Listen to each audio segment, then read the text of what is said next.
Merci d'être toutes et tous présents. Nous sommes près de 700 sur cette manifestation du 1er mai, donc c'est déjà important. Merci d'être présents et on peut réellement s'applaudir dans un premier temps. Pour la CGT, le 1er mai est une journée de solidarité internationale entre les travailleuses et les travailleurs du monde entier pour exprimer nos revendications et faire entendre nos exigences sociales.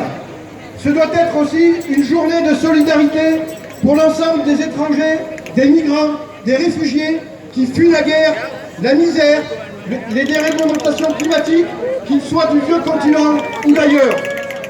Aujourd'hui, partout dans le monde, les travailleurs défendent leurs conditions de vie, de travail, leur emploi, leur liberté syndicale et démocratique. En France, les idées d'extrême droite prospèrent sur le désespoir social, résultat d'une politique libérale au seul profit des plus riches.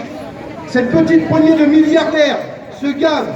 Leurs fortunes ont progressé de 236 milliards lors de la pandémie et cela continue en profitant de la guerre.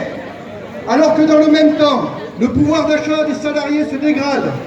Rien n'est le fruit du hasard, mais le résultat de la politique menée par Macron et ses gouvernements. Le quoi qu'il en coûte, c'est des milliards d'euros d'argent public distribués sans contrepartie au patronat. Cette dette n'a pourtant pas empêché l'explosion des inégalités. Plus de 9,2 millions de personnes vivent en dessous du seuil de pauvreté en France. Sans compter que, toujours d'après l'INSEE, plus de 12 millions de personnes, soit 18,5% de la population, sont en situation de pauvreté monétaire et de privation matérielle et sociale. En revanche, de l'autre côté, pour les plus riches continuent à s'en mettre plein les poches. Ils veulent même nous faire payer leur crise. Casse des services publics, exonération de cotisations, allongement du départ à la retraite à 65 ans. Comment peuvent-ils imaginer que nous allons nous laisser plumer? Les services publics et la sécurité sociale sont les richesses de ceux qui n'ont rien.